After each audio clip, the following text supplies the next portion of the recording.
Sir, મારા પપ્પાને રાત્રે ઊંઘમાં દાંત કચકચાવવાની આદત છે, તો તેમાં થતા દાંતના ઘસારાને કઈ રીતે અટકાવી શકાય છે?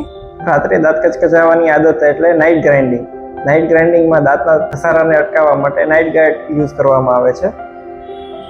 આ રીતે નાઇટ ગાર્ડને દાંત ઉપર પહેરી શકાય છે અને પહેરીને રાત્રે સૂવાનું હોય છે, જેથી દાંતનો ઘસારો અટકી શકે. Thank you sir.